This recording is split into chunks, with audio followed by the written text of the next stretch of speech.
The pristine halls of the Galactic Medical Academy on Proxima 7 gleamed with their usual antiseptic sheen as Dr. Lyra Voss adjusted her sensory membranes.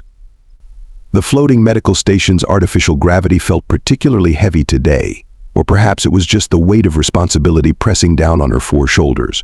She checked her chronometer for the 7th time in the past rotation. The human instructor would be arriving any minute now. Director Voss, her assistant Pip, buzzed through the communication crystal. The Earth transport has docked. Should I guide the human to the orientation chamber? No, Lyra responded, her voice betraying more anxiety than she intended. I'll meet him personally. This is too important to delegate. She straightened her medical robes and tried to remember everything she'd learned about human customs. No telepathic greetings, maintain physical distance, and absolutely no spontaneous color changes to match their mood apparently. That was impossible for them anyway. The transport bay doors parted with a soft hiss, revealing a figure that made Lyra's anterior heart skip a beat. The human was vertical. She'd known this, of course, had studied their bizarre anatomy extensively, but seeing one in person was another matter entirely. Dr. Marcus Blake stood there, balanced precariously on 2 limbs like some sort of self-mobile plant, wearing what her cultural briefing had described as a business suit. Dr. Voss, he called out, extending one of his upper appendages. I'm Marcus Blake. Thank you for having me. His vocal patterns were surprisingly melodic for a being with such a simplified respiratory system. Lyra extended her primary greeting tendril, remembering just in time to engage in the human handshake rather than the traditional exchange of cellular memories. Welcome to Proxima 7, Dr. Blake. We're honored to have Earth's leading emergency medicine specialist joining our faculty. As they walked toward the lecture chambers, Lyra couldn't help but notice how the other faculty members and students stopped to stare. Humans were still a rarity in this sector, and having one as an instructor was unprecedented. I hope the artificial atmosphere is comfortable, Lyra said, trying to make conversation. We adjusted it to Earth standards in your quarters and the teaching areas. Marcus smiled, showing his teeth in what Lyra had to remind herself was a friendly gesture rather than a threat display. It's perfect, thank you. Though I have to admit, I'm more concerned about how your students will react to human emergency medical procedures than I am about the atmosphere. Lyra's secondary heart fluttered nervously. Yes, about that, our students are among the brightest in the galaxy, but they can be somewhat traditional in their approaches. The concept of physical trauma medicine is rather foreign to most species represented here. They reached the lecture hall, where 30 students of various species sat, floated, or existed in their preferred states of being. The room hummed with anticipation and more than a little apprehension. Honored students. Hey, Lyra began, her voice resonating through the chamber. Today marks a historic moment in galactic medicine.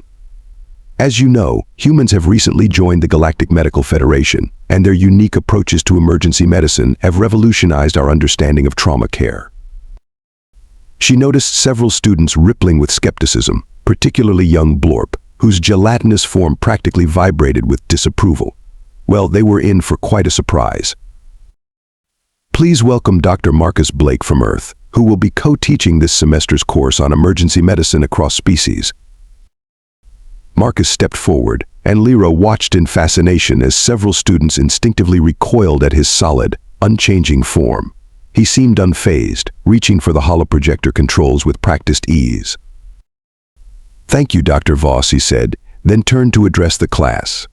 I understand that human medical practices might seem aggressive to many of you, but I promise by the end of this course, you'll understand why sometimes the best emergency medicine looks a lot like controlled violence. The room erupted in horrified murmurs.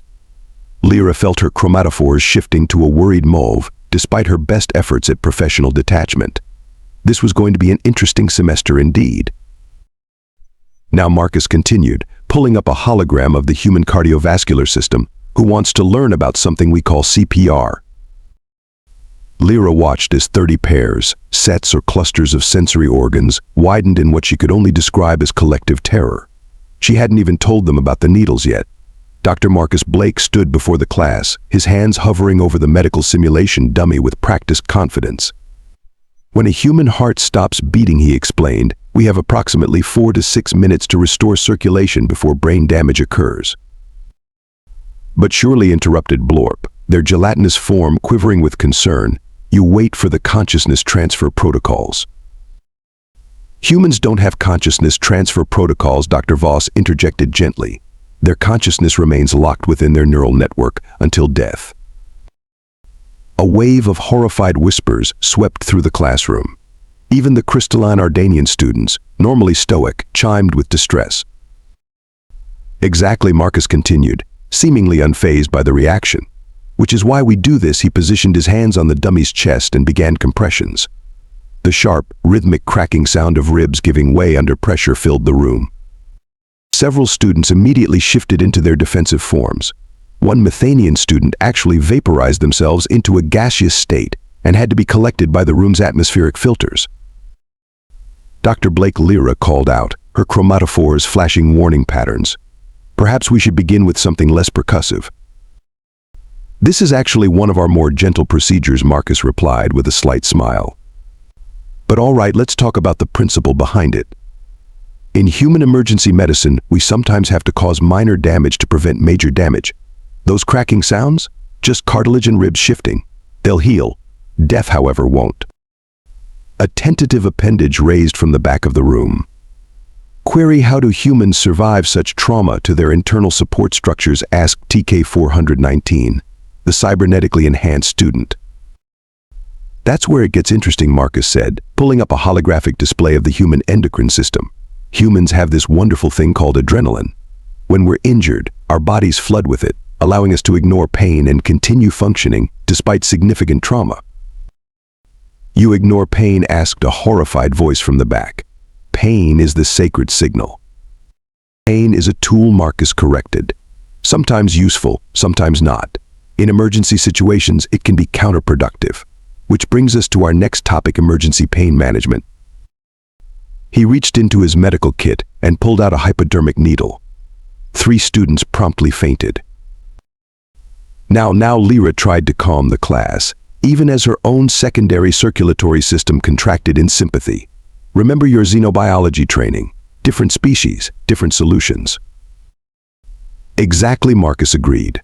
While many species have evolved elegant biological solutions to medical emergencies, humans had to get creative.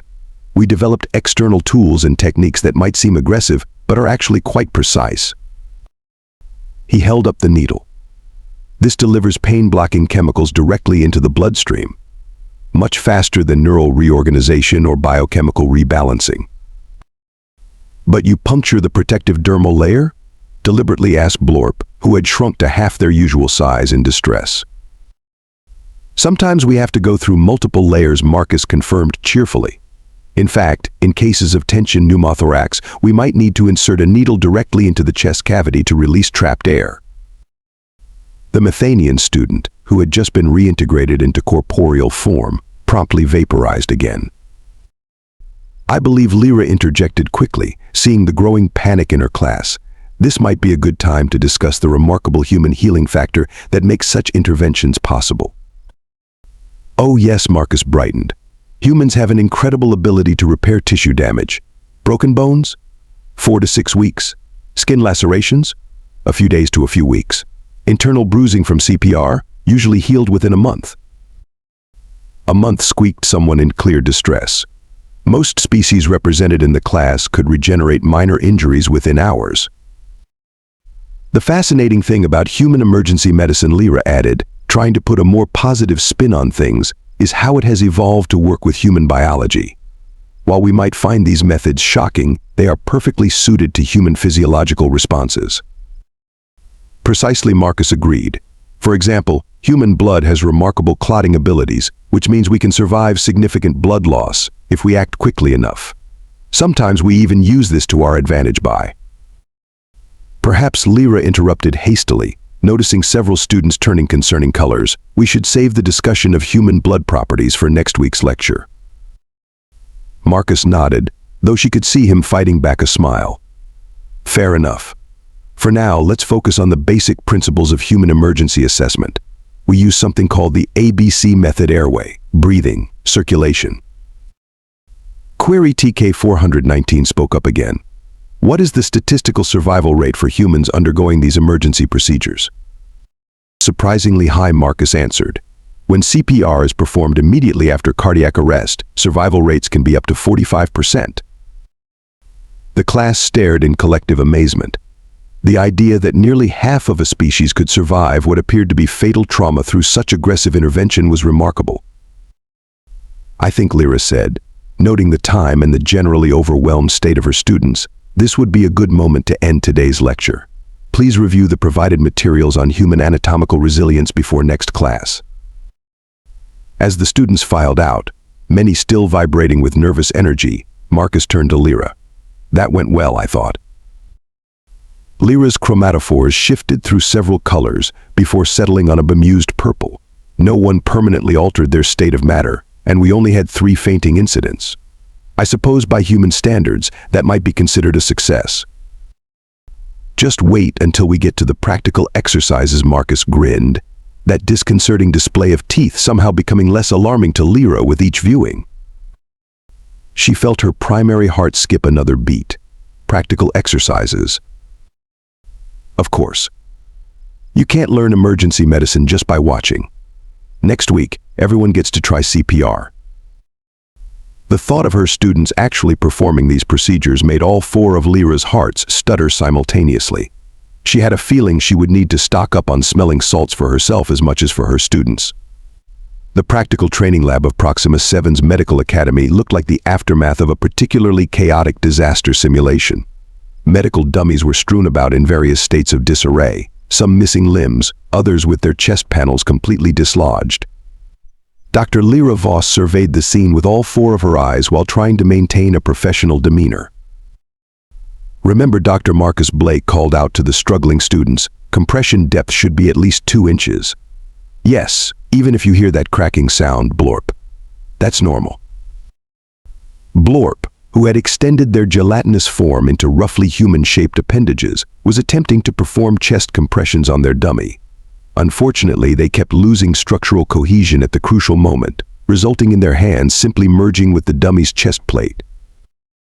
Perhaps Lyra suggested diplomatically we could try a different approach for our non-solid students. Already thought of that, Marcus replied, wheeling out a modified compression machine. This device can perform automated chest compressions. Medical professionals of any physical form can operate it. TK-419 perked up immediately, their cybernetic components humming with interest. Query: can this machine be integrated with standard medical diagnostic systems? Absolutely, Marcus confirmed.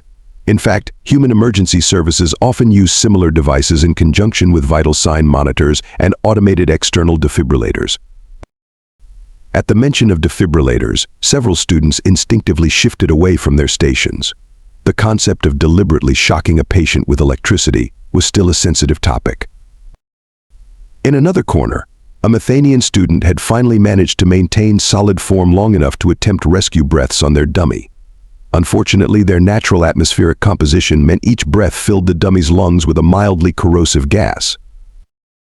Don't worry about the melting, Marcus called out encouragingly. These dummies are designed to handle various atmospheric conditions. Just focus on the technique. Lyra watched in fascination as her students gradually began to adapt. The Ardanian crystals, initially concerned about shattering their patients, discovered they could modulate their hardness to deliver perfect compressions. The Methanians worked out a way to temporarily alter their chemical composition for rescue breaths.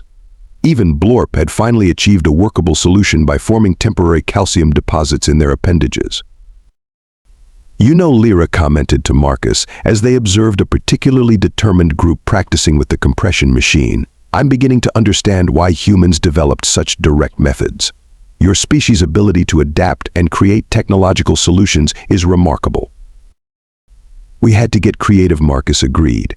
Without natural healing abilities or built-in medical responses, we learned to work with what we had. Sometimes that meant inventing entirely new approaches. Their conversation was interrupted by a loud clang. One of the more enthusiastic students had accidentally torn their dummy in half while attempting to perform the recovery position. Sorry, they called out, waving several apologetic tentacles. Human spines are more rigid than expected. That's actually a common issue, Marcus replied, seemingly unfazed by the dummy's dismemberment. Many species struggle with human anatomical rigidity at first. We'll work on calibrating force application next week. A sudden commotion drew their attention to the far corner, where TK419 had apparently attempted to upgrade their compression machine with additional servos. The device was now performing CPR at roughly 4 times the recommended speed, while playing what sounded suspiciously like human dance music. Fascinating adaptation, Marcus noted, watching the supercharged machine with professional interest, though perhaps a bit too enthusiastic for standard emergency protocols. Query, but wouldn't increased compression speed result in more efficient blood circulation? TK419 asked hopefully. Not in this case, Marcus explained. Human hearts have optimal response rates, too fast or too slow, and the procedure loses effectiveness. The precision required is quite impressive, Lyra observed. Each technique seems to operate within very specific parameters. Humans like to walk the line between not enough and too much, Marcus agreed. Our emergency medicine reflects that, aggressive enough to be effective, but controlled enough not to cause additional harm. The class continued with varying degrees of success. By the end of the session, they had gone through 12 dummies, 3 compression machines, and had to evacuate the room twice due to accidentally aerosolized students. But progress was undeniably being made. Next week, Marcus announced to the exhausted class, we'll move on to basic suturing techniques. The sound of multiple students shifting into their defensive forms echoed through the lab. Perhaps, Lyra suggested quickly, we could begin with a theoretical overview. Give them time to adjust to the concept before handling the actual needles. Marcus smiled, that now familiar teeth-baring expression that Lyra had come to recognize as genuine amusement. Of course. Though I should mention that the suturing practical will involve actual synthetic skin. The last remaining solid form student promptly liquefied. As they cleaned up the lab later, Lyra found herself picking up one of the damaged dummies, examining the compression marks with new appreciation. You know, when I first reviewed human emergency protocols, I thought they were unnecessarily traumatic. But seeing them in practice, understanding the reasoning behind each technique, it's rather brilliant in its own way. High praise coming from a species that can literally regrow limbs, Marcus chuckled. Different solutions for different problems, Lyra replied, her chromatophores shifting to a warm shade of appreciation. Though I do have one question, how do you plan to teach them about emergency amputation? Marcus's eyes twinkled with mischief. One step at a time, Dr. Voss. One step at a time. Looking at the already traumatized state of her lab, Lyra decided that was probably wise. She had a feeling they would need to requisition a lot more dummies before this semester was over. The emergency alert blared through Proxima 7's medical wing, its urgent pulse pattern indicating a level 1 crisis. Doctor. Lyra Voss was reviewing student evaluations when her communication crystal lit up with urgent news. A human cargo vessel had suffered a catastrophic system failure during docking procedures. Multiple human casualties incoming. Pip buzzed through the crystal. Severe trauma cases. Standard healing chambers are incompatible with human physiology. Lyra felt her chromatophores shift to emergency response patterns. Alert Dr. Blake immediately, and send out an emergency summons to all students in the human medicine course. Already done, Pip confirmed. First casualties arriving in 3 minutes. The medical bay transformed into organized chaos as staff rushed to prepare for their first major human emergency. Dr. Marcus Blake arrived at a run, already pulling on surgical gloves. How many, he asked, his usually cheerful expression replaced by focused intensity. 12 critical, 20 with minor injuries, Lyra reported, her auxiliary hearts pumping faster as she processed the information. Cargo hold decompression followed by emergency landing impact. The first patients arrived as she finished speaking. Lyra's students, looking terrified but determined, were already moving into position. She noticed with approval that TK419 had brought the compression machine, while Blorp had preemptively hardened their outer layer for potential CPR duty.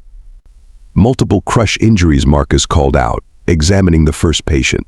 Possible internal bleeding. We need immediate trauma response. Who remembers the protocol? ABC assessment. TK419 responded promptly. Airway, breathing, circulation. Good. Get started. Dr. Voss, we'll need those pain management injections we practiced with.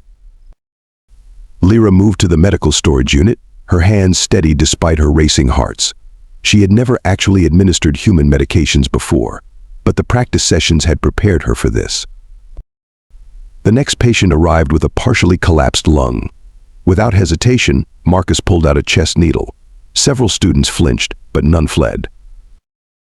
"Blorp, I need assistance here," Marcus called. The gelatinous student flowed forward, their previously practiced solid form taking shape. "Remember where we discussed needle placement? Show me." To everyone's surprise, Blorp extended a perfectly formed appendage and pointed to the exact correct spot between the ribs. "Fourth intercostal space, mid-axillary line." "Perfect. Now hold the patient steady." The procedure was over in seconds. The patient's breathing immediately improved, and Blorp's surface rippled with what Lyra recognized as pride. More casualties arrived. A crew member with severe head trauma needed immediate attention.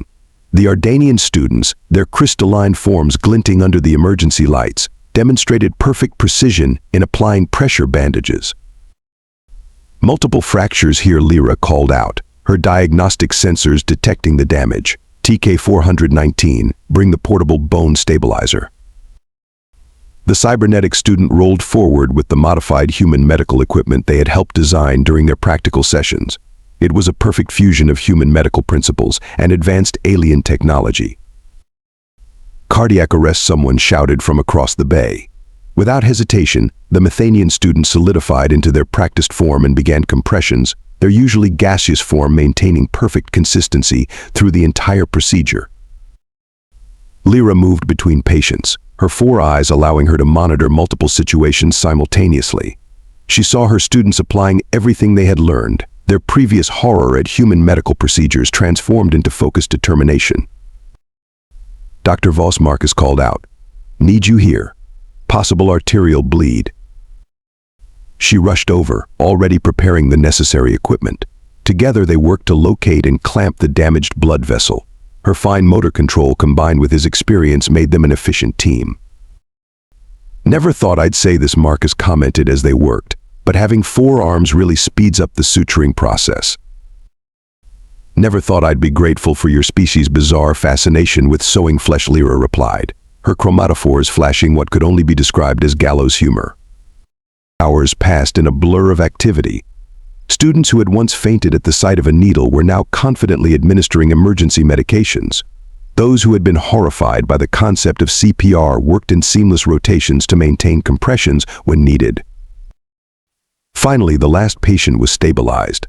Lyra looked around the medical bay, taking in the scene. Medical supplies were scattered everywhere. The floor was a mess of various fluids, some from patients, some from occasionally destabilized students, and every single member of her team looked exhausted. But they had done it. Every human patient was alive and stabilized. "Final count," Pip announced through the crystal. 32 patients treated, 0 fatalities, all critical cases now stable. A wave of relief swept through the room. Several students shifted into their relaxation forms, while others simply slumped against the nearest solid surface. "I believe," Marcus said, pulling off his gloves with a snap that no longer made anyone flinch, "this qualifies as a successful practical examination." Lyra felt her chromatophores shift to a complex pattern of pride, relief, and accomplishment. Indeed. Though I doubt the education board will approve of surprise mass casualties as a standard testing method. Query TK-419 spoke up from where they were running final diagnostic scans. "Does this mean we are now qualified for human emergency response?" "Not quite," Marcus replied. "But you've all demonstrated something far more important than technical qualification. You've shown the ability to overcome your instinctive responses and adapt to new methods when lives depend on it." Also, Blorp added, their forms still maintaining the solid shape they had held for hours, human bodies are considerably less fragile than initially assessed. "Oh, they're plenty fragile," Lyra corrected. "We just learned how to work with that fragility rather than against it." Speaking of which, she turned to Marcus. "I believe you mentioned something about teaching emergency amputation next week." After today's performance, Marcus grinned. I think they can handle it." Looking at her exhausted but proud students, Lyra had to agree. They had faced their fears of human medical procedures and emerged victorious. Though perhaps, she thought as she noticed several students still eyeing the suture kits with apprehension, they should still start with the theoretical overview first. 3 cycles after the cargo ship incident, the Galactic Medical Academy's graduation ceremony was unlike any in its previous 1,000 years of operation. The traditional healing chamber dedication was followed by what Dr. Marcus Blake had insisted on calling a practical demonstration. Distinguished faculty, honored guests Dr. Lyra Voss, addressed the assembled crowd, her chromatophores shifting in formal patterns. "Today we celebrate not just the graduation of our emergency medicine students, but a breakthrough in interspecies medical cooperation." The graduating class sat in their various forms of attendance, some floating, some sitting, some existing as carefully controlled clouds of sentient gas. All wore the traditional medical insignias, though TK-419 had somehow modified theirs to glow in synchronization with their cybernetic pulses. When we first introduced human emergency medicine to our curriculum, Lyra continued, many questioned the wisdom of teaching such direct methods. Today, I am proud to announce that our graduating class has not only mastered these techniques but has already saved 32 lives applying them.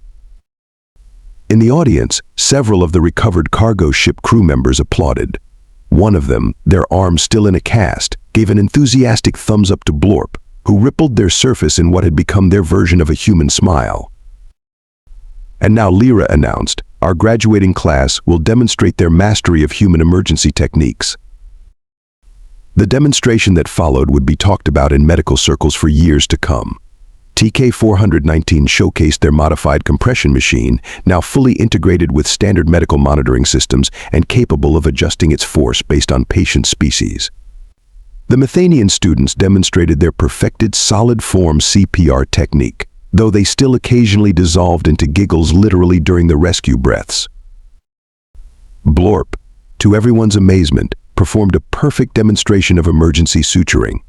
Their carefully maintained solid form never wavered, even when handling the needles that had once caused them to lose structural integrity in terror. Next year's curriculum, Marcus announced after the demonstrations, will include advanced human trauma procedures. We're particularly excited about introducing the concept of emergency surgery. Several audience members promptly shifted into their defensive forms, but Lyra noticed with pride that none of her graduating students even flinched. We've also begun development of new hybrid medical techniques, Lyra added. By combining human emergency methods with various species' natural abilities, we're creating more efficient treatment protocols for all species. She gestured to a display showing the new emergency response protocols. The Ardanian crystal healing techniques had been modified to work with human bone setting procedures. Methanian atmospheric manipulation was being used to develop new forms of emergency respiratory support. Even Blorp's species' natural shape-shifting abilities were being studied for applications in compression-based treatments. But perhaps our greatest achievement, Marcus said, has been the breaking down of preconceptions about different species' medical practices. What once seemed barbaric now reveals itself as ingenious adaptation. Though some aspects still seem unnecessarily dramatic, Lyra commented dryly, earning chuckles from both students and faculty. The ceremony concluded with the traditional granting of medical credentials, though with some creative modifications. When TK-419 received their certificate, they projected a holographic display of human cardiovascular surgery techniques. The Methanians formed themselves into a perfect replica of a human skeletal system, complete with glowing indicators for common fracture points. You know, Marcus said to Lyra as they watched their students celebrate, when I first arrived here I was worried we'd never get past the fainting spells. When you first arrived, I was worried we'd run out of smelling salts, Lyra replied, her chromatophores flickering with amusement. Now look at them. Blorp hasn't accidentally merged with medical equipment in nearly 2 cycles. As if on cue, Blorp enthusiastically demonstrated their newly perfected human high-five technique to one of the recovered cargo crew members. Their control was perfect, not a single droplet left behind on the human's hand. We're already receiving inquiries from other medical institutions, Lyra continued. They want to know how we managed to successfully integrate human emergency medicine into our curriculum. And what will you tell them? Marcus asked. Lyra's chromatophores shifted through several thoughtful colors before settling on a confident blue. That the key was understanding that different doesn't mean wrong. Humans develop their medical techniques based on their specific needs and limitations, just as we developed ours. The brilliance lies not in which approach is gentler or more elegant, but in how each perfectly suits its purpose. Though I still say our way is more exciting, Marcus grinned. Yes, well, not all of us measure the success of a medical procedure by how many times someone shouts clear during it. The celebration continued well into the evening. Students demonstrated their mastery of human medical techniques to impressed family members. Several of the recovered cargo crew shared stories about their treatment, though they tactfully avoided mentioning the incident with the overenthusiastic compression machine and its dance music soundtrack. As the event wound down, Lyra found herself standing with Marcus in the now quiet medical bay where it had all started. Next semester's class is already full, she noted. Apparently, word got around about the excitement of human emergency medicine. Should we warn them about the amputation practical? Marcus asked innocently. Let them discover that joy for themselves, Lyra replied, her chromatophores shifting to what Marcus had come to recognize as her mischievous pattern. Though perhaps we should stock up on spare dummies. And smelling salts, definitely more smelling salts. Both instructors looked out at the medical bay, remembering how far they'd come from those first horrified reactions to human medical procedures. Different species, different methods, but in the end, the same goal: saving lives, one seemingly barbaric procedure at a time. Here's to making the galaxy a safer place, Marcus said, raising a cup of what humans called coffee. One terrified student at a time, Lyra agreed, her own cup of nutrient solution glowing softly in the dim light. Somewhere in the distance, they could hear TK-419 explaining their plans for an automated emergency amputation system to a somewhat nervous-looking group of faculty members. Progress, Lyra reflected, came in many forms, some more alarming than others.